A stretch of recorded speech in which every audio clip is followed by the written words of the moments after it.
I was really ready to be grumpy today, Ryan, and then you bribed me with ice cream, ice water, and ice packs, and now I'm not allowed to be grumpy, and that's made me more grumpy. At least you have a co-host who knows the key to your heart, which is when it's hot, cold things. Absolutely. Funny that. That's why in the winter I'll have to get like soups and stuff. Cue the music. Or just set you on fire. Cue the music.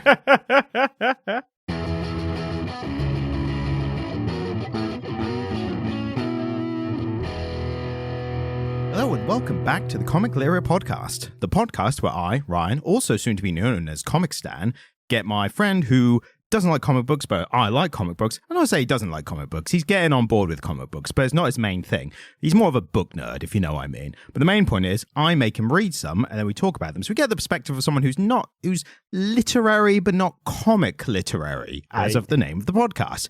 And I'm with my aforementioned xenophobic co-host, it's Jamie. I'm not xenophobic. It's the only word that was similar to what we're doing, which is the xenomorphs, because we're doing Alien. We're doing Alien comic from 2003. Yeah, but I'm not xenophobic. Yeah, it's not real, though. I've called you other things that weren't real. No, generally they're like little backhanded compliments and they're things that I can identify with. Today, you've just called me a version of racist. So you admit to the previous ones being closer to home than you might otherwise admit. I plead the fifth. I'd have to go back and listen to some of them. All right, well, just to clarify, he's not xenophobic, but we are talking about xenomorphs, and that's the only reason why I said it. So going back to me not being a comic book fan, I realised just recently that I've become a comic book nerd. And do tell. So one of my friends... I'll pretend I've heard this story for the first time. Oh, yeah, I told you, didn't I? One of my friends went to a birthday party, which was fancy dress and comic book themed. And I was looking at the outfits that they'd picked, and I was like, oh, well, you're kind of closest to this iteration of this character. And, your Joker's kind of interesting because it takes cues from this one, but also you've got, her Joker had a lot of the costuming tropes from Heath Ledger's Joker, but she had all the tattoos from what's his face? Jared Leto. Yeah, and I was sort of talking about Creepy Jared Leto. And then she looked at me and she was like, but you're not a comic book fan, are you, Jamie? And I was like, well, clearly, apparently, I've become the thing that I swore not to be. You were meant to destroy the comic book fans, not join them. Which is apt because it's also a Star Wars reference. And Absolutely. We've done Star Wars comics before. So like I said, speaking of Star Wars, space, aliens, we're doing Alien, the Alien series. Should we do the credits? Do you want to cover the Alien franchise as a whole? Because it's the first time us really touching on it at all. So what's your experience with the Alien franchise? Honestly? Zero. This comic. Really? That's interesting because they are a big part of pop culture zeitgeist. Especially Alien 1 and 2 when they came out. Yeah, I've not seen them. I might have seen Alien v Predator, but again... That was the first one I saw. And I stand by that's a fun film. I'm not going to say good. I'm not going to go so far as to say good, but it was a fun film. I don't remember it. It takes place in an ice temple, in the Arctic.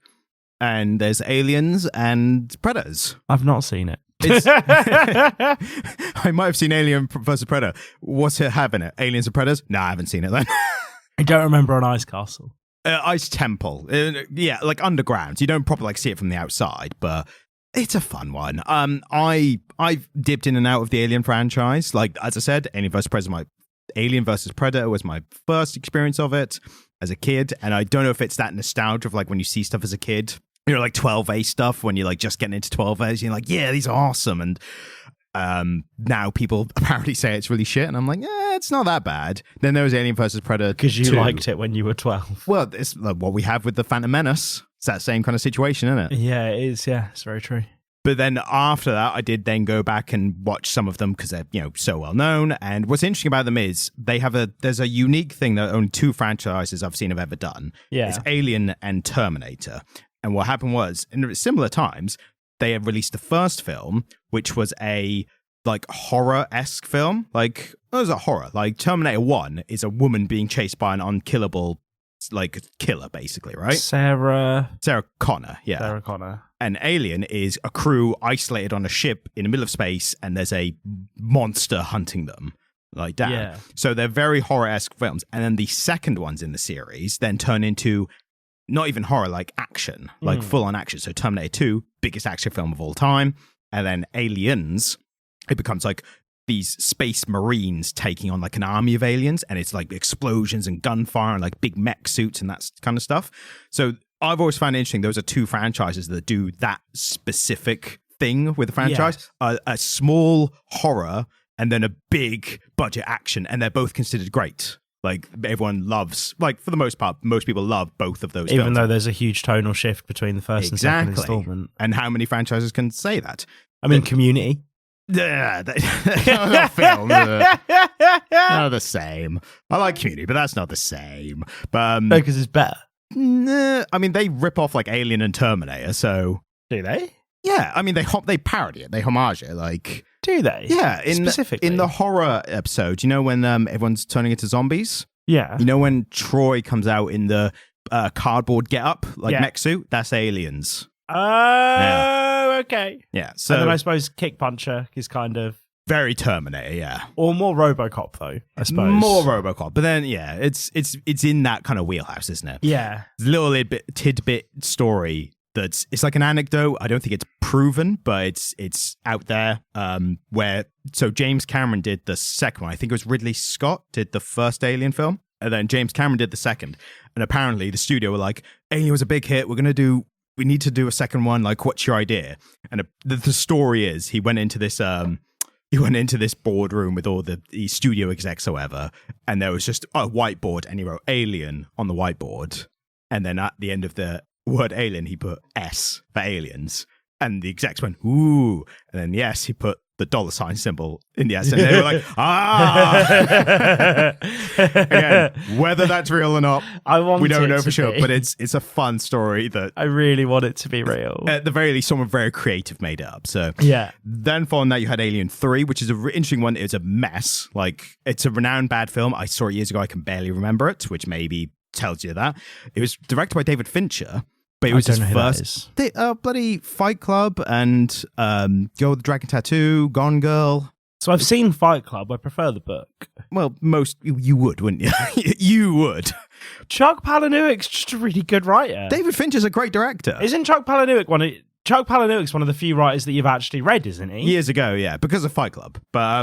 But yeah, David Fincher's like a well-known, well-regarded director. It's interesting because, as I said, this was his first major film, and it was horrible, and he hated the experience because he went from like music videos to like this first film, as most directors do. That just made me chuckle.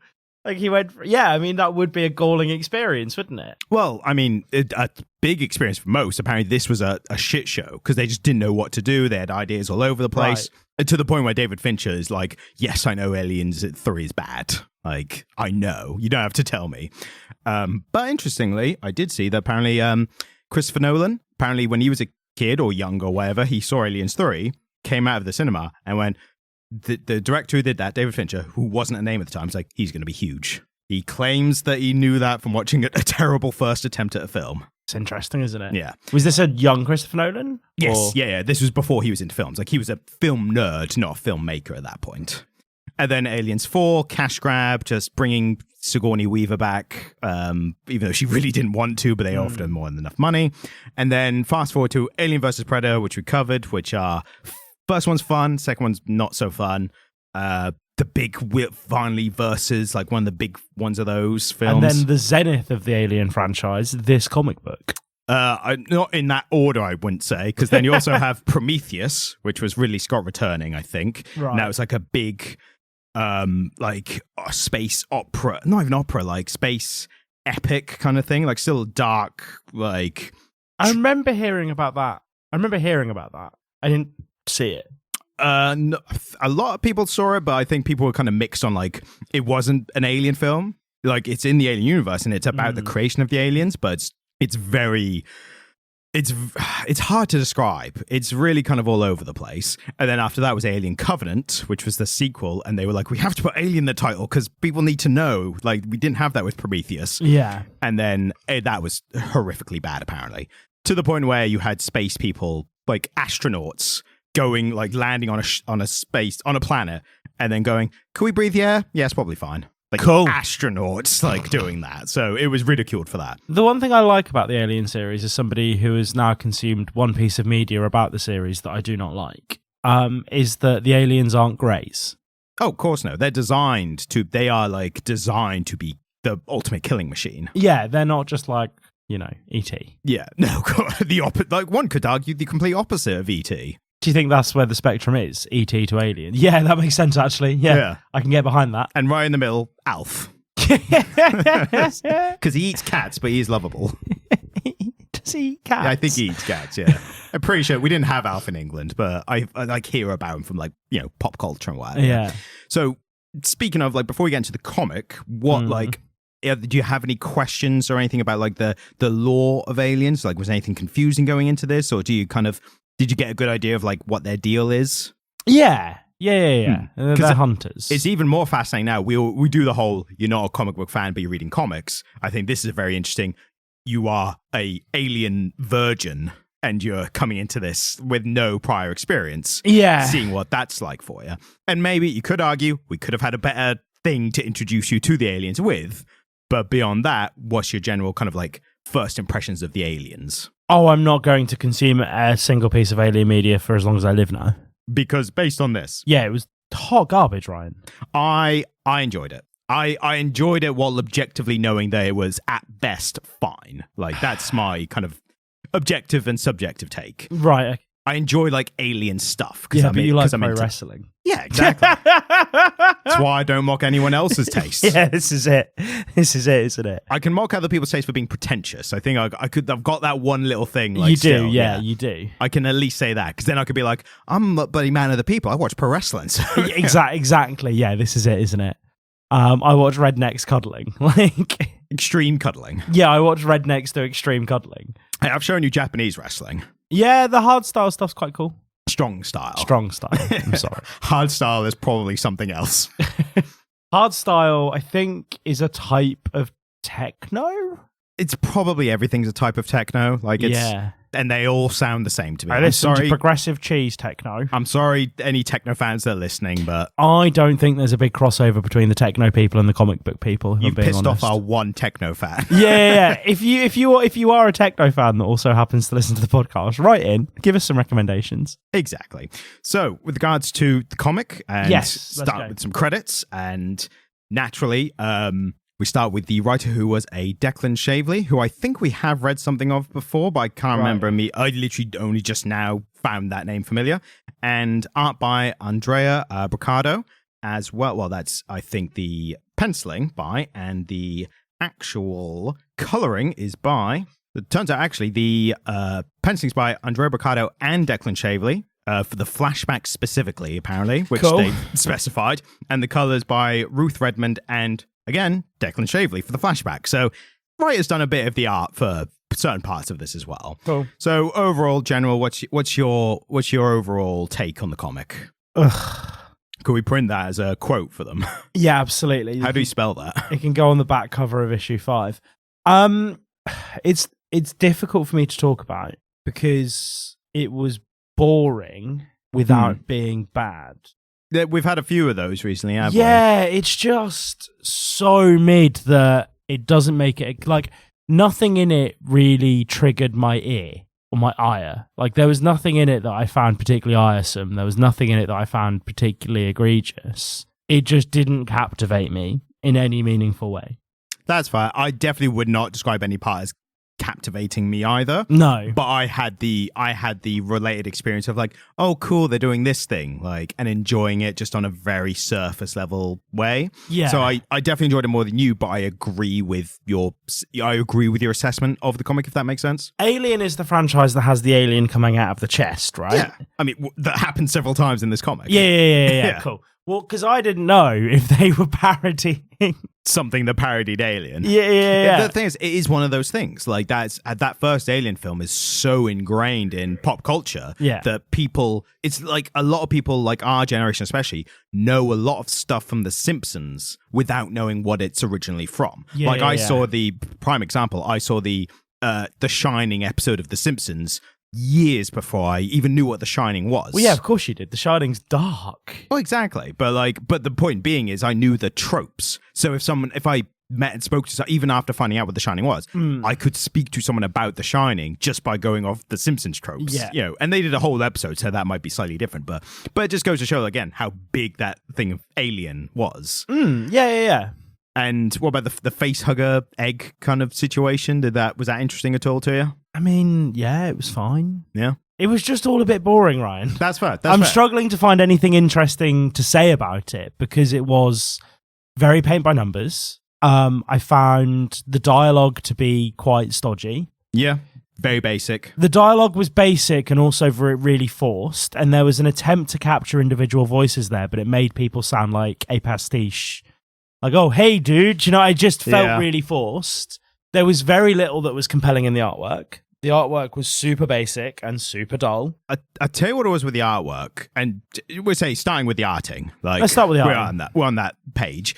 I found I was totally in agreement with you. Like, I found a very boring artwork as it went on. What I realized later on, getting into it, because there were a couple of big panels. I'm not sure if they were full splash pages, but they were big panels of big things.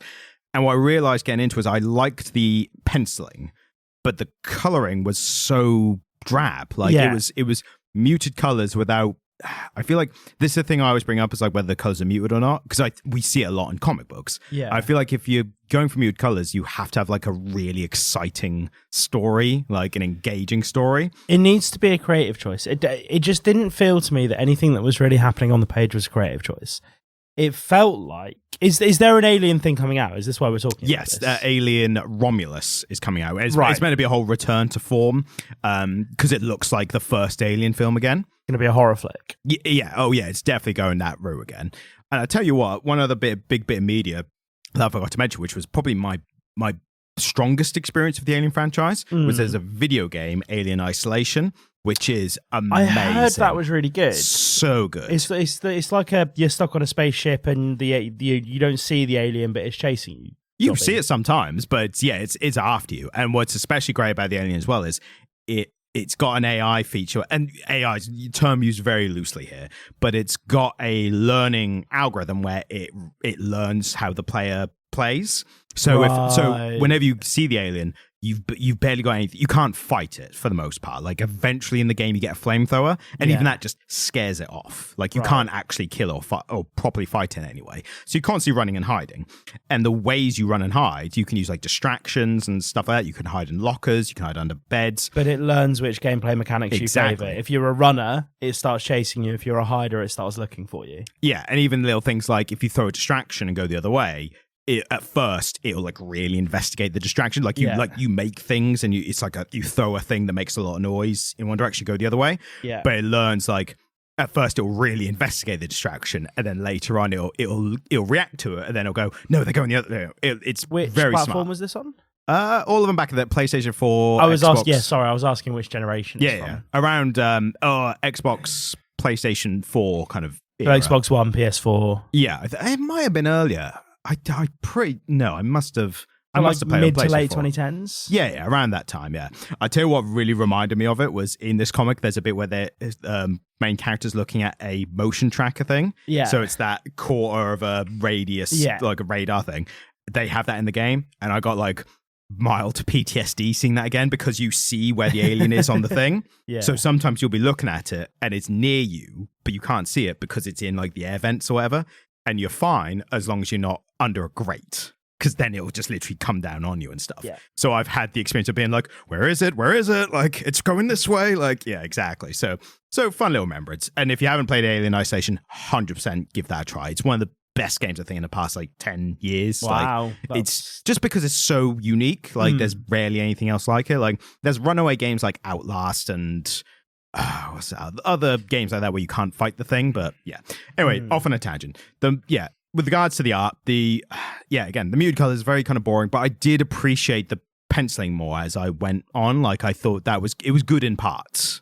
Damning with faint praise. Yeah, exactly. I'm giving it what little I can. Yeah, it just there was nothing adventurous in it, which is totally fine, and I've come to expect and accept that of the big two. Yeah. And I could almost forgive it there because they're working towards something bigger for the most part. But when I see like an independent title like this, and independent from like the Marvel universe, you mean? Yeah. Independent from the Marvel and DC universes. You know, I know this isn't independent. This is highly corporate, and that's why it's so shit. It's a Fox release in association with Marvel. Oh, so it's Marvel. Yeah, because Marvel bought Fox. Yeah. Cool. Yeah, they did. Yeah, they did. You buy all of our best characters, we'll get in with Disney and we'll buy it all back. I love it. And I tell you what as well.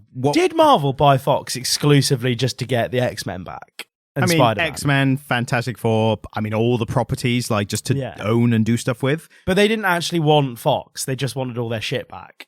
I mean, Fox is profitable, like, you'd imagine. I mean, without getting into, like, the whole business thing, but I think, like, one company buying another, I think the characters were just, like, a nice bonus. Like, obviously, like, someone like Kevin Feige was like, yes, finally. But, like, the actual people running Disney were like, yeah, they're worth this much, we'll buy them. Yeah, and I suppose because I think, didn't Fox have the rights to The Simpsons at one point? Yeah, still do. Which is why The Simpsons is now on Disney+. Yeah, exactly. Because I must admit, I have been enjoying watching early Simpsons stuff on Disney+ recently. It's the best. Dude, Golden it's era. so good. I watched, we're on a massive tangent now, but we're out of the arting, so this is before we get into, like, comic story talk. Dude, the comic shit, I don't care. I'm not that interested in talking about it. I watched a video very recently that literally broke down why old Simpsons is good and new Simpsons is shit. Like, it literally took examples and broke down what the difference was. So, the reason that I've been watching old Simpsons is because I'm aiming to watch... Because they're goated. Well, because they're fantastic. And to be honest with you, I hadn't watched any of these episodes since I was a kid. And so I'm viewing them as an adult for the first time, and there's just so much heart and soul in it. And the character who I'm most interested in at this point is Marge, and what's going on with Marge the whole time. Because she has these real adult problems. You know, the episode where she has the opportunity to cheat on Homer and she gets into bowling and she like finds a passion and she finds somebody to share it with and she sees a glimpse of a life outside of her family life and considers for a moment stepping outside of her family life in this really catastrophic way and then doesn't and chooses the difficult grind of being in a kind of shitty dysfunctional family. Wow. Wow. Like, the episodes that I loved most as a kid, like the El Barto stuff, I thought would be the ones that I'd really enjoy. But actually, I'm less interested in seeing Bart's antics. I'm way more interested in what's going on with Homer and Marge. But I keep seeing, YouTube keeps serving me shorts trimmed out of The Simpsons where Bart and Lisa are adolescents. Right. And I'm like, did they let them age? No, they did like a jump to the future episode. Like right. Well, a singular episode. Because I keep seeing bits out of this episode that's made it look like it was more than one episode. There's this whole subplot with Lisa and Nelson that I'm kind of quietly intrigued by. So I watched a bunch of the old stuff and I'm going to watch some of the new stuff recently. Apparently it came back a bit and it took a turn for the better a couple of years ago. I'm so, like, when you consider something dead for so long, when someone's like, no, it's alive again, you're like, nah, like, is it though? Like, and hey, the Labour Party did it. Yeah, well, it's never going to reach the heights that it was back in the day. Like, the video I watched, it's, if anyone wants to watch it, it's Just an Observation is the channel, and it's just, you know, why Simpsons is shit now compared to before. But no, I've been enjoying the original stuff. It's probably the best thing on Disney+. There's some good stuff. I mean, Star Wars stuff. Well, so Marvel stuff. Admittedly, like somebody in my life got a Disney Plus subscription, and I managed to plummet into the old Fire Stick. Fucking got that password. What's your password again? Yeah, got that password quick, sharp, mate, because I'm not giving them any more of my money. And the first thing I did was watch Hamilton for the 100th time. Nice. They hadn't seen it, and I was like, "You need to watch Hamilton. It's so good." And, cut to 3 hours later, we're both just there crying on my sofa, surrounded by empty snack packets. Like, oh, it's so beautiful. And then I Did you show her you rapping, how you were able to rap along to some of the songs? No. No, I mean, the one that's been stuck in my head is... My name is Hamilton, and I'm here to say... don't you know that you belong to me? Like, that one is just in there right now. All of George III stuff is just stuck in there, and it's a good. I'm not throwing away my shot is a good mantra to have, isn't it? Yeah, of course. Not throwing away my shot. But are we rapping Hamilton now instead of? Oh, imagine if we did. This is now a Hamilton covers podcast somehow. Oh God! And just like Lynn's performance. I mean, everyone in that original Broadway cast was just so good. And I know, obviously, that it was the OBC and they'd been doing, they were quite far into that run when that was recorded. So they were all super well rehearsed and super tight. But fuck me, was that a good cast. Fantastic cast. But one of the best in Broadway history. The bloke who played Lafayette and Jefferson. Oh my God, did he nail both of those characters? Daveed Diggs. Isn't he with... I've seen a video of him showing people around his house. I've no idea. Yeah, he's with another actress. he's in a relationship with another actor, and I've seen them showing people around their really nice house. You know, it's like a Cribs thing. MTV Cribs. Yeah, but it's like more kind of artists showing you around their really well curated houses. But no, he is fucking phenomenal in both of those roles. Yeah. Like the cabinet rap battles between Lin-Manuel Miranda and Daveed Diggs as Jefferson are flawless. I prefer his Lafayette French rapping. Yeah, he's really great at he's really great as Lafayette. When he's like, "My name's Lafayette, and I'm here to say." Fuck off. It's a really good bit. It's a great bit. So the comic. I was waiting to do that to you to just bring your level down again. Do you want me to just kind of run through like what I thought of it, and then you just read? No, we'll have an organic conversation where I'm grumpy and you're excited. So a normal conversation for the podcast. Yeah. That's how we're going to do this. So I'll tell you one thing I should start on. I think it's an interesting point for larger comics, and we've had this conversation before, but it comes up here. This is not the first time that this writer, and I suspect this artist, have done Alien comics this year, or the year it first came out. Yeah. They did a 4-issue or 5-issue run before this, which is where the story starts in this. So Marvel got a hold of this property and they're wringing a few quid out of it by churning out some comic books. Yes. And especially the one I wanted to do for this podcast, or at least like do alongside this, was a Avengers Alien crossover title. Why didn't we just do that? Because it doesn't fucking come out for like 2 more weeks. The film comes out when we're recording, it comes out this week. And they're not capitalizing on releasing an Alien comic with the Avengers. Because I must admit, I probably would have enjoyed that a bit and more. you tell you what, it was written, or it will be written, it is written by Jonathan Hickman. Oh, well, why the fuck are we talking about this shit? Because it doesn't come out for 2 weeks. Well, we could have just waited. Nah, but if Alien shit, then it bombs, then no one wants to talk about it afterwards. It's like we did, I almost considered doing a Borderlands comic. This is one of those times where we have sacrificed our creative integrity to hit the SEO. And also, that makes me sad. It only would have been 1 issue. Like it was, do you know what? 1 issue of the Avengers crossing over with Alien would have been better than an entire fucking volume of this garbage. I mean, especially if it's a Hickman joint as well. Yeah, so I'm not, and again, I'm not critiquing this writer because I think this is an instance where this writer was given a brief that is, you need to write a comic book about Alien, don't do anything weird. Have aliens coming out of people's chests, have the weird egg thing, but have it be an alien story. You can, I think where you're going with this, I can guess, is you can still make something good within those parameters, and this hasn't lived up to that. No, I don't know. I think this is as good as it gets. Yeah. I don't think this writer physically could have made anything better than this within those parameters. I disagree only because they made the thing. They made the thing that they were asked for. I disagree only because I've experienced Alien stuff with that within the parameters, which is good, like the first Alien, like the Alien film that's coming out apparently, which is meant to be good, which is does what it does best, which is in an isolated environment where people are like picked off one by one. Like you could have done something like, and to be fair, there's been a shitload of Alien comics in the past as well. Like Dark Horse, I think, did a bunch like back in the day. Yeah. So there have been apparently really good Alien comics in the past, but they might not have had the restriction of like, there's a new Alien film coming out, so it needs to tie in or needs to be similar. Like they did a bunch of crazy stuff with that as well. So what did you like about this then? I was going to say the main point I was making was with this, they did a 4 or 5 issue series earlier in 2003 before this, and that story starts there. So the main character 15 years earlier has a story there, right? And the problem is they did that, and it was just called Alien, and it was like issues whatever, and then it stopped, and then they've picked it up again 15 years later, like the story, but they've just called it Alien again, and it's issue 1 again. So the reason I'm bringing this all up is I've picked this up for us to do, being like, hey, Alien comic, issue 1, let's assess the story. It turns out it's not the start of the story. And we had this before when we did She-Hulk, because I had the same thing. Yeah. They did a run for a bit, stopped it, new number 1, it's the same story, like continued again. And fair enough, there's a 15-year jump between these. But what I'm saying is, if it's literally the same story with the same, it's not the same story. What I'm saying is, if it's the continued story with the same characters, you should address that.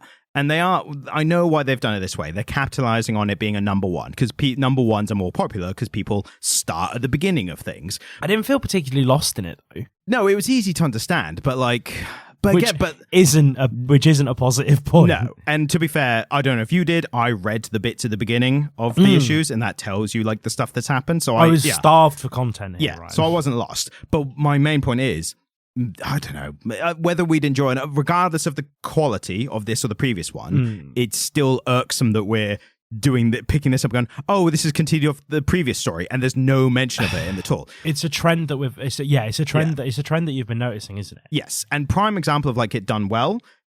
Pull out my ass here. Maniac of New York. Yeah. So the Maniac, that series, it is like 4 or 5 issues ago, and then like they do another one the year after. But what they do is they subtitle the next one. So it's the first one was Maniac in New York. Second one, Maniac in New York. Bronx is burning, or the Bronx is on fire, something like that. But the main point is, it's like the subtitle is at least enough of a clue of like, there's a previous one as well that you should read first. Yeah, that was a great one. And again, I'm saying this regardless of quality of writing or anything like that. It's just the way the comics are sold that like can be an issue where it's like you think you're starting at the beginning of the story, but you're not. And that's the problem. And again, I suppose this is maybe a testament to how well proliferated through culture the tropes from the original Alien film and the other parts of this franchise have become, is that when I was reading it, it felt like a paint-by-numbers story to me, even though I've not consumed any media from the Alien franchise. And so that, I mean, they were using the tropes of the genre. They were using the tropes of their franchise. But already to me, it just felt really flat because I'm like, it's all stuff I've seen before. Yeah. And like I said, it was not a very exciting story. For me, it was just like a...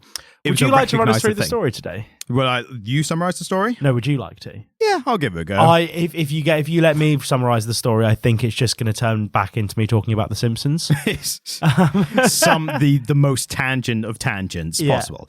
The basic story is, and again, already there's an issue with there being a previous story that we haven't read.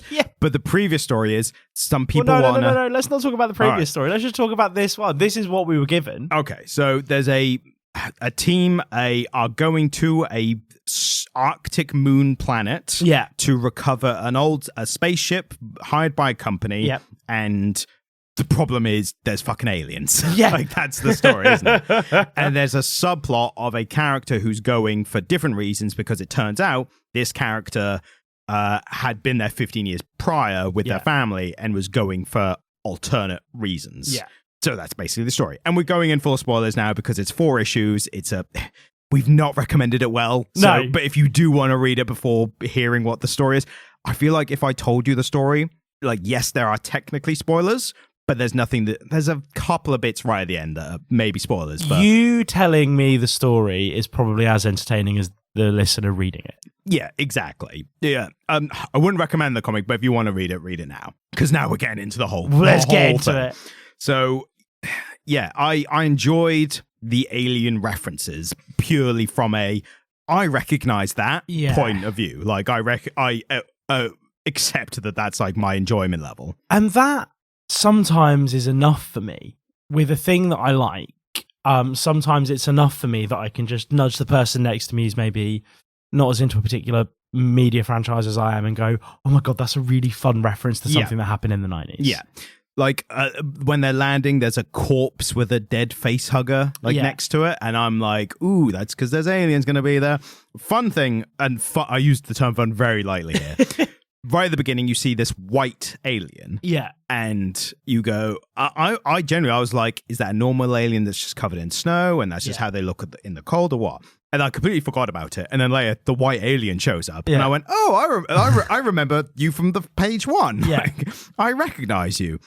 And I do like, there's always this stuff with aliens franchise where the way they work is, the reason aliens look as they look is they don't have like a defined, they have defined features, like you recognize an alien we see it, but the fact that it's like, was it quadrupedal, yeah. It's because they are made from humans. So the face hugger impregnates a human and they take some of the sorry, hosts. do you mean bipedal? Bipedal, they do run on all fours, like they kind of quadrupedal. Yeah, but yeah, bipedal is probably closer. They do stand up most of the time. Yeah, but yeah, bipedal, because when the facehuggers impregnate a host, the alien takes features of the host. Yeah. So Alien 3, the David Fincher box office bomb was unique because it was a dog alien. Because the facehugger did a dog. Yeah. Dalian? Dalian, sure. Denomorph. Canalian. Yeah. Canimorph. A canamorph? Canimorph. Dog alien. Well, now we're just back to dog alien. This has gone full circle. To dog alien. This has become circuitous. Yeah. What was interesting was, do you remember? You don't, because you don't remember the film, even though you may or may not have seen it. Yeah. Alien versus Predator. The big thing at the end of that film was a predator had been impregnated, and a predalien. A predalien. Predalien bursts out, and it's literally because it has the predator. It's the little alien, but it has the predator face with the weird flat teeth things. So that is the alien that I found. If you were to show me Alien, that's the alien that I would recognise. The little alien? The predalien? The predalien, yeah. That's the predalien. By the way, Predator, I have seen and I do like. Yeah, Predator's great. Predator's Most fantastic. of the Predator films are pretty good. I mean, I've only seen the first one, but... second one's good, but I think it's good. Apparently other people don't, but it's cool because it's in the city. Predators is great. They did the same thing as Aliens. Yes. They just pluralized it. Years later. It wasn't the immediate sequel. The second Predator film was just called Predator 2.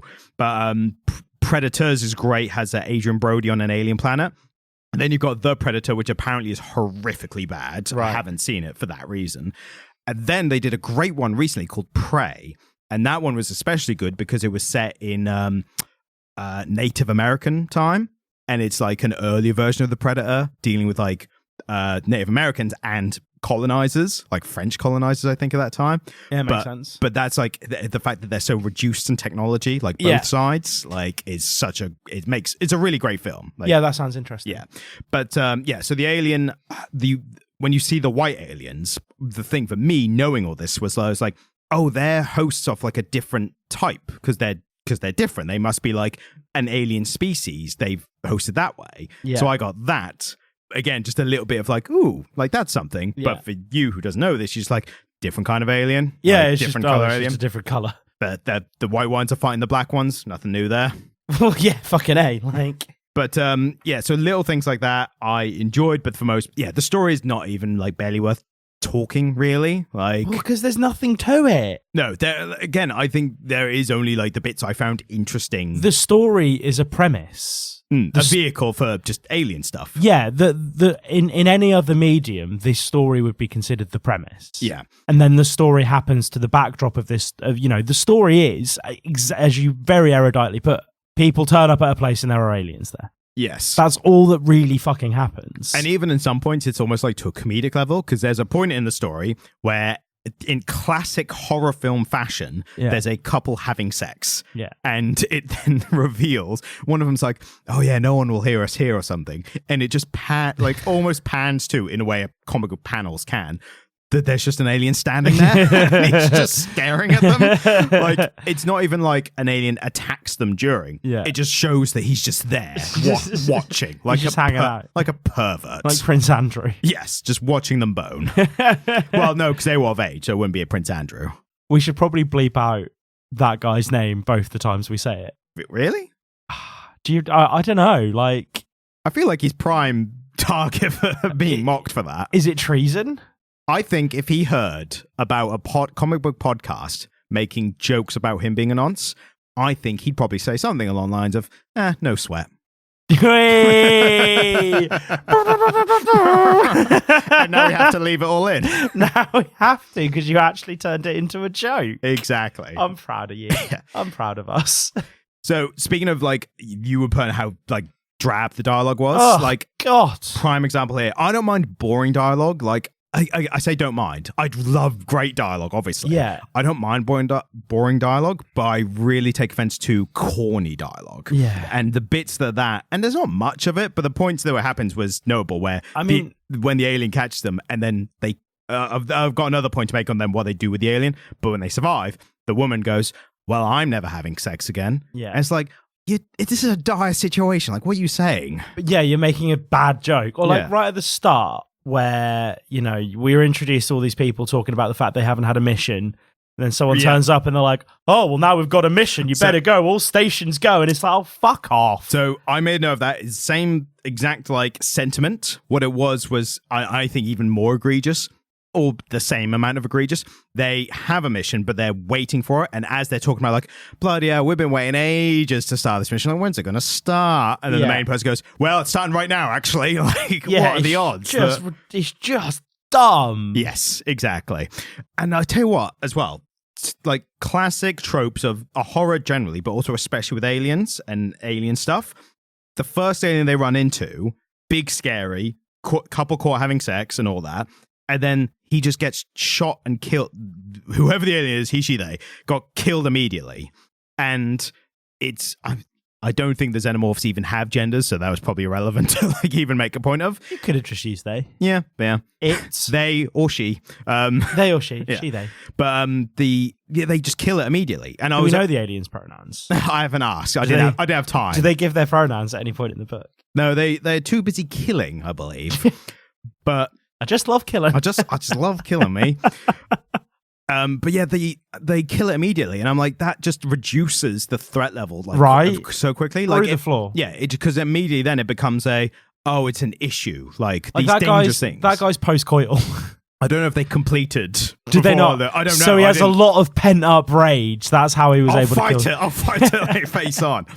But they kill it. They beating shoot it to death with his turgid penis. They shoot it and kill it immediately, and it just feels like, did you expect there to be danger? Like, why did the characters need to have the guns? Like, could you not have like held off on killing one to make it a bit more like imposing a threat? In fairness, don't most Americans take a gun to bed with them? I don't know if we know they're Americans because it's so far in the future. Like, is there an America? You know? God, I hope not.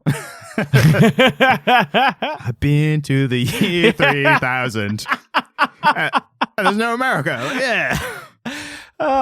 They'll still be in England because we just like trudge along even though we've like got nothing to offer the world anymore. Yeah, we're a vastly declining country, aren't we?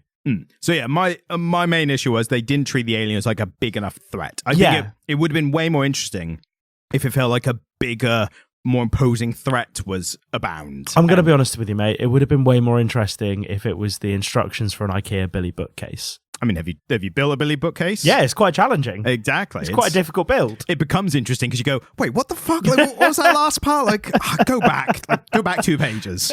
At no point did I have to go back through the pages in this comic. No, I didn't miss a trick here. No, exactly. So, again, short of like, again, getting into the story more, there were bits that I enjoyed purely from a knowing the lore part. Like, as soon as...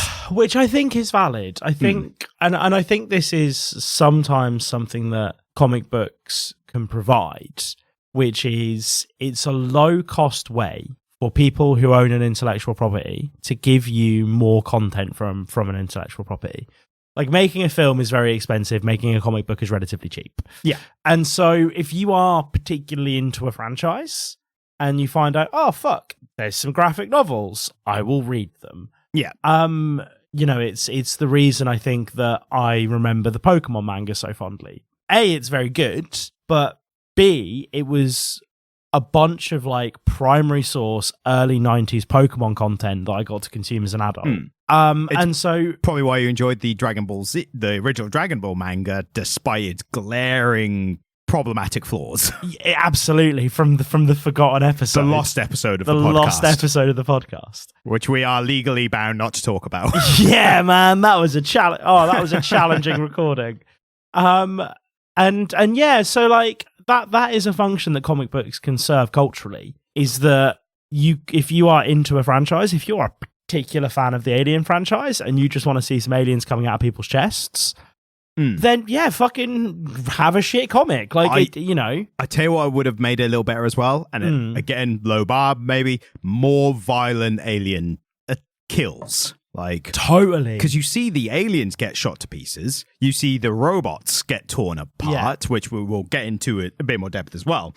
But there's barely any like human like gore. Yeah. And that's like prime alien. Because we see that one robot with his legs hanging off, and that plays out over like 2 issues, doesn't it? And one gets the arm ripped off, and that was a panel I really enjoyed. Again, for the penciling specifically, because I liked the detail in like the parts like being stretched between the arm and the torso. Like that was that moments like that where I was like, you know what, I like the art for this part, the biomechanical aspect of it. Sure, yeah, and just the graphicness of like, again, the robot specific gore, but barely any human gore. And I feel like with Aliens, because like the first Alien film is not, apart from the chestburster scene, it's not that gory. Like is it a psychological horror? Not, I wouldn't even. Yeah, maybe. Like again, it has the chestburster scene, so you can't say it's not gory. Like it's what got one of the most well-known gory scenes in cinema history. Yeah, but most of it is using your imagination, where it shows someone about to be caught, and then it you like cuts to like another view, and you hear like the screaming or something. Yeah. Or the classic one of the guy in the vent, and they see the motion sensor dots, and they see the alien like on the motion sensor like coming up behind him. So that it builds the anticipation for the viewer of like, oh my god, he's gonna, and you see it like crawling, and you see the guy who's like, oh god, and you see it, and then I'm pretty sure I remember you don't see any gore, you just see the dots disappear. So it's that you are imagining what's happening because it showed you the build up and then cuts away. So I get you either are using the viewer's imagination, or you just show a bunch of gore. Like you have to do one of that. But in this one, it doesn't show any human gore, but it shows a lot of robot gore and alien gore. So it's like, well, what are we doing? Like pick a lane. Yeah. I guess there's probably there's some ridiculous rules. So it's like, well, if it's human gore, then it's got to be an 18, but you can kill robots and aliens and it's fine. Like, well, fantasy violence is classified differently, isn't it? Exactly. So I get like there's probably a reason for it, but as the end consumer of this product, it just doesn't work for that reason. But in terms of the little like franchise stuff that I really enjoyed, again, that you might not have enjoyed as much, there's a scene where a bunch of the robot characters, so there's basically robots who are like labor workers essentially, they find the facehuggers, and typically when humans find find the eggs open, facehuggers jump out and people get impregnated. With this, what I thought was so interesting was the eggs opened, but they weren't doing anything because they were robots. Yeah. So the eggs could tell that there was no viable host nearby. So, and I thought it was like a clever little bit of writing where the robots are like, hey, like they've got their one human boss who like hates the robots or treats them like ass.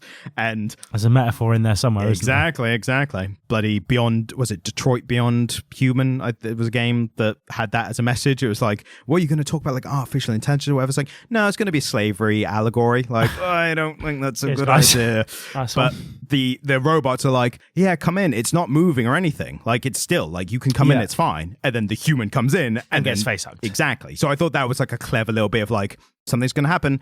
Oh yeah, there's a smart reason why it's not happening, and then it's a clever lead into it happening. Again, there are times where I see bad writing and we just have to like talk shit about the writers. I don't think any of this is that, but other than the hokey dialogue. But the hokey dialogue, I suppose, is quite genre accurate, isn't it? There was one line of dialogue I did enjoy. Do you want to hear it? It's where the alien is about to burst out of the human boss, and it's just the robots, and one of the robots like, I think we should, there's a mass that's grown in size in his chest, I think we should cut it out, and then it bursts out of his chest, and another robot really dryly goes, I believe it's cut itself out. And I was like, that's fun. I like that. But yeah, other than that, dialogue was pretty much like just get from point A to point B and barely get across like the emotional beats that exist somewhere. Purely expositional at all times, really. Yeah, and it didn't really know like what to do tonally at points as well. No. Like, I've got a prime example of it where the character Cole, and that's not her name, but I didn't get a real name, so I'm calling her Cole. Did she even have another name? Yeah, because she was like undercover to join them to get to the planet to rescue the robot that saved her in the comics that we should have read, but we didn't because we didn't know. Yeah. But when she first runs into an alien and she's got a gun, so you think like as long as she sees them coming, she'll be fine. She sees a bunch of it, like 3 aliens turn up at once.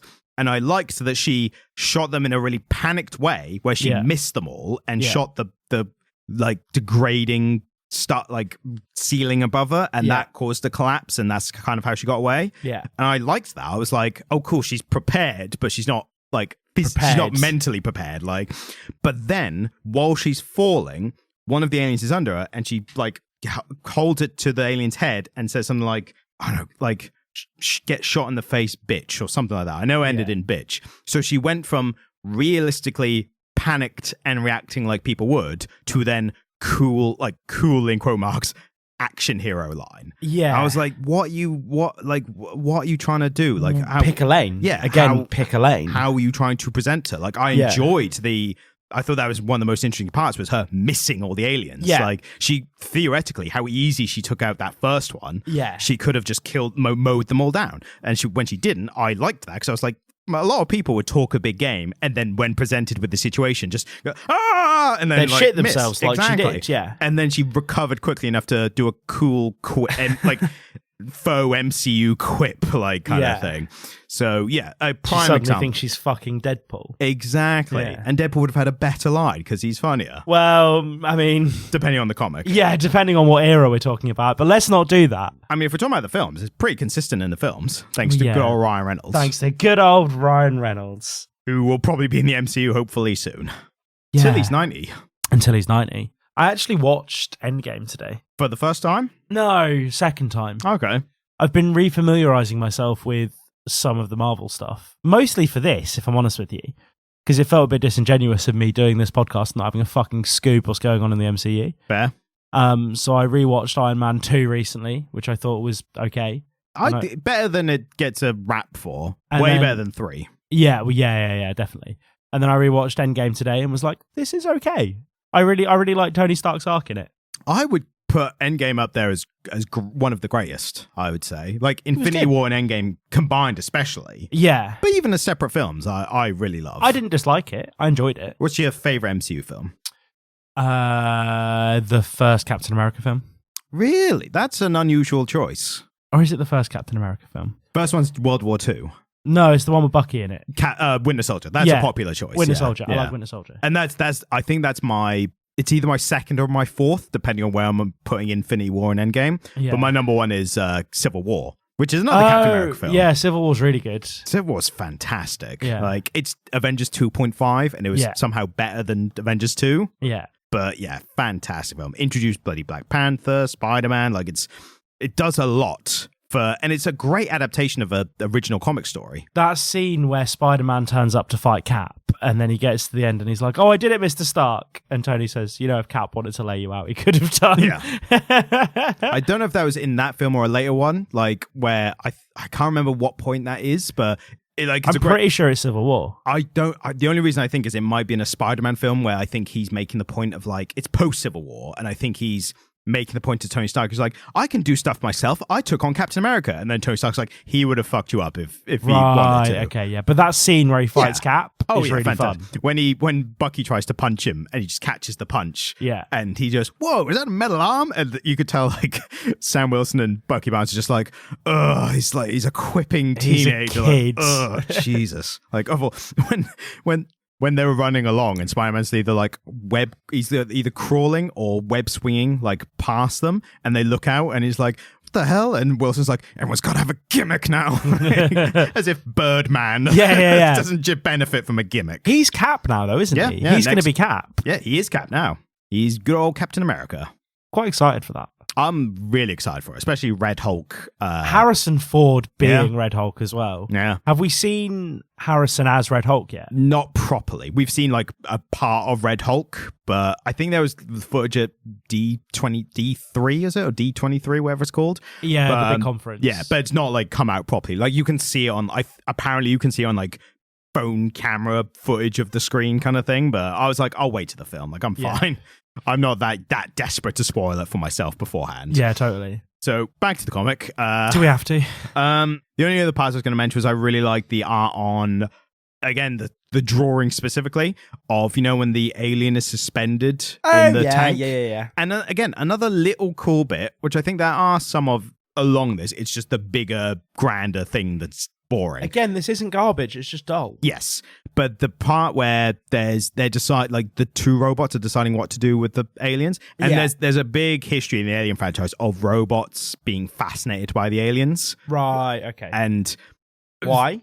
because they look at them as like, for a lot of it, there's, especially in the films, there's no other aliens. So it's robots subservient to humans, and then they see this other thing. It's almost this higher life form. Exactly. And they're kind of like, oh, like that's interesting. And according to Prometheus, they are originally created by a robot. So how it fucks the timeline up, but apparently that's a thing. But yeah, when it's suspended in animation, that's a cool visual of like it's like curled up in a ball. Like a cat or something. Like it's that's more of like the grander like design of the aliens that they've just they didn't invent it for this comic. Like it's a thing existing. But I thought it was just drawn really well. I like that panel. And I like the alien being like fascinated by it, and the other one's like, nah, we should kill it, like, and not even like because it's dangerous. He's like, you saw how the humans look at it, like they're gonna enslave it like us, so I'm gonna put it out of its misery kind of thing. And I like throughout that they're debating like what to do with the alien because it's trapped in stasis, and while they're arguing, the alien breaks out of the stasis. So it's like almost like it could have done it at any time, and it just like decided to once like it felt like it kind of thing. And I like the robot is trying to like appeal to the alien, where it's like, look, you're killing humans. That's fine. Like, I'm totally on board with that. I'm not human. So maybe we can like be mates, you know? And I don't like them either. Yeah. And they're doing that kind of slow, like, it's all right. Like, I'm cool. Like, you don't have to. And then the alien just rips his arm off. Yeah. And I was like, there you go. That's there you go. And another great panel. He then, having been ripped up, doesn't want the alien to like take it or whatever, the alien to be taken by humans, sets off a like incineration button. Yeah. And there's a big panel of the alien like being incinerated. Yeah. So again, liked that, like the color on that, probably for like the only time in the entire comic. But yeah, just another little bit I liked. And then after that, you've got this story of, this guy, Yutani character, who's part of Wayland Yutani, which is a company that's like prominent throughout Alien franchise. Like there's an interesting aspect of the whole franchise of like capitalism. Because this company is constantly like sending people to try and find and capture the aliens, so for their own purposes. What are they aiming to do with them? Like weaponize them, you know, like just standard corporate stuff. Because part of the whole alien thing is they're designed as a weapon, essentially. So the point is you drop a couple of the eggs on like a planet or a place and they just take over. Like, yeah, they just fuck up everyone because they are like a reproducing thing. Like the aliens, if they don't kill someone, and that might be a reason why there's not so much human gore, like maybe. Because it's way more impactful for them to breed through them. Yeah, so it captures them. It takes them back. It literally like strings them up on the wall in front of facehuggers, waiting for the eggs to hatch and then jump on them. So it's like a cool thing where drop a couple of eggs, the cycle then starts with the capturing, impregnating, capturing more, like breaking out, killing, like that kind of thing. So yeah, it's maybe a reason there why there's not as much human gore.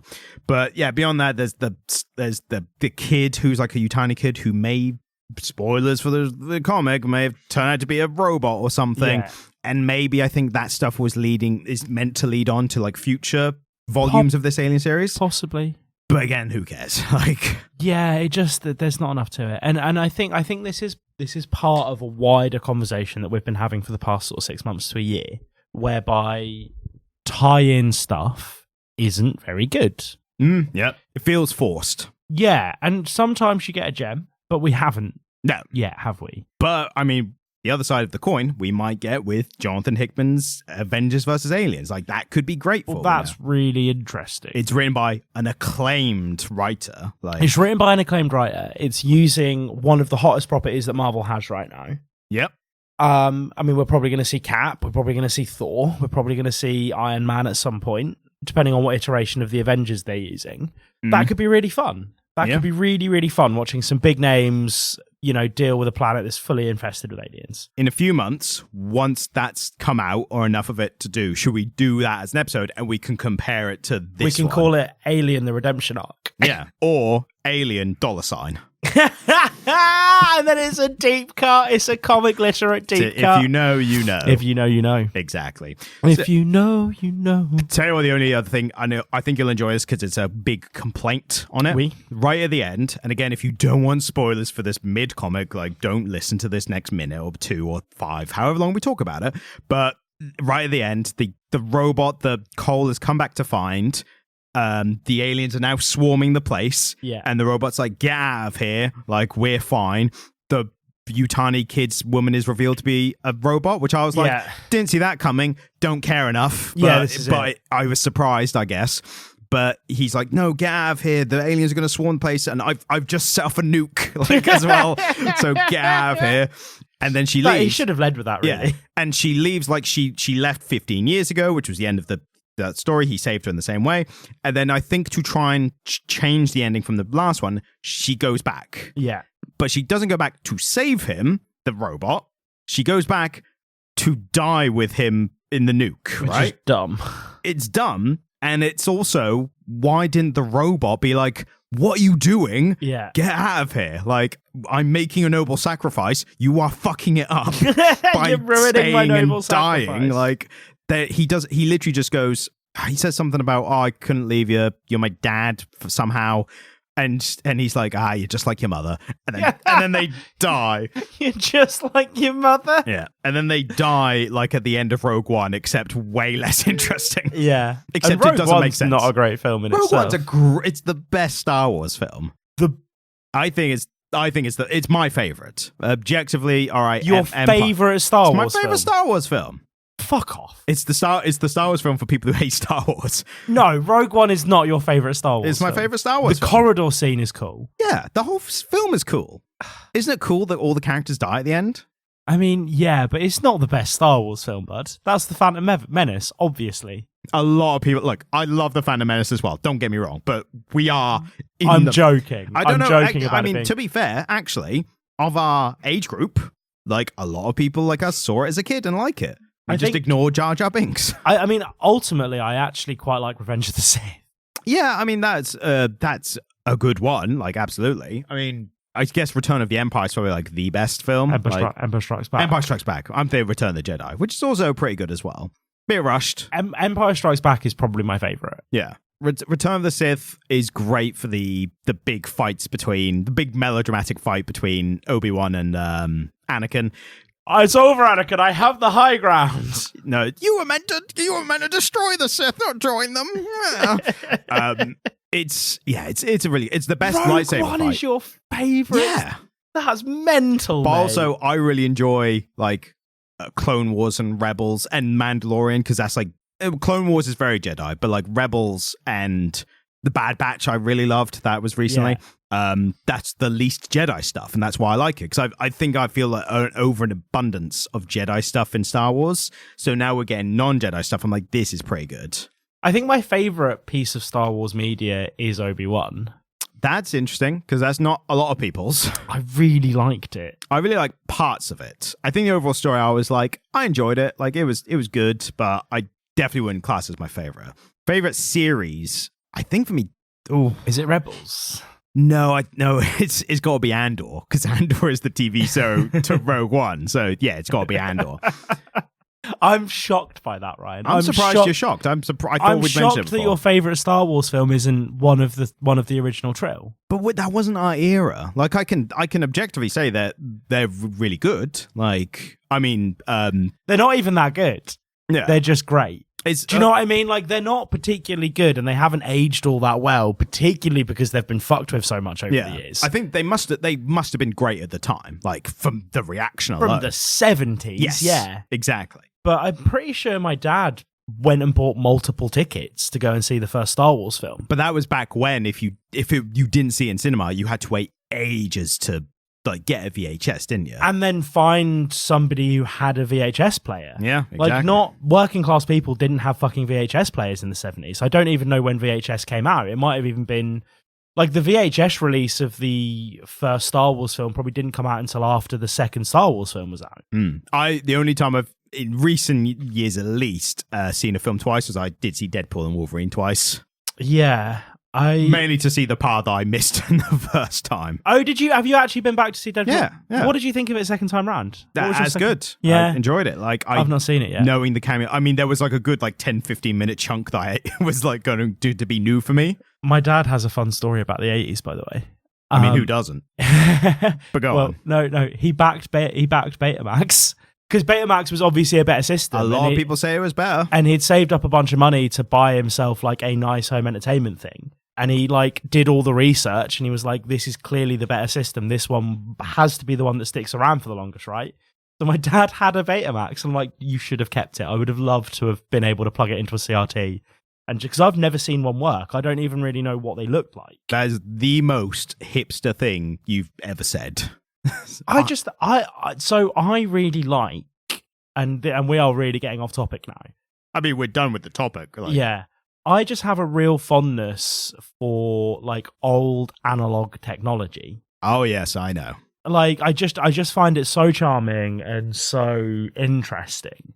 To the extent that like one of the things that I really want to get into is it was almost a bridging technology between typewriters and personal computers. So you have a typewriter, but it has some RAM in it, essentially. It has some random access memory and a little LCD screen. And so you can edit anything up to about a page worth of text. And then when you hit enter, it clears the text out and punches your page out for you. And so it's a typewriter that you can it's only electronic typewriter. Well, no, because I own an electronic typewriter. An electronic typewriter is just a typewriter that has an electric motor. Okay. Instead of manual keys. So it has a keyboard and you hit the button and something electronic happens and it sends the arm up. This is like the next step towards personal computing. And so it's a word processor attached to a typewriter. And so you get a page of text out and then it basically, the typewriter then works on that page of text and you can then start punching out the next page. And that to me is like the best of both worlds. I can edit. I hate writing on a typewriter because millennials are sloppy typists because we learn on a personal computer. And so, I make too many mistakes to actually write on a typewriter. But I like the immediacy of a typewriter. But they are just so expensive because it was like a weird bridging technology and it never really caught on. And so they're really hard to come by. But if any listeners have one kicking about, if you found one in your nan's basement and you want to send me an amazing gift, then we'll make a P.O. box. Yeah. I'm definitely going to have to set time codes for Jamie talks about typewriters.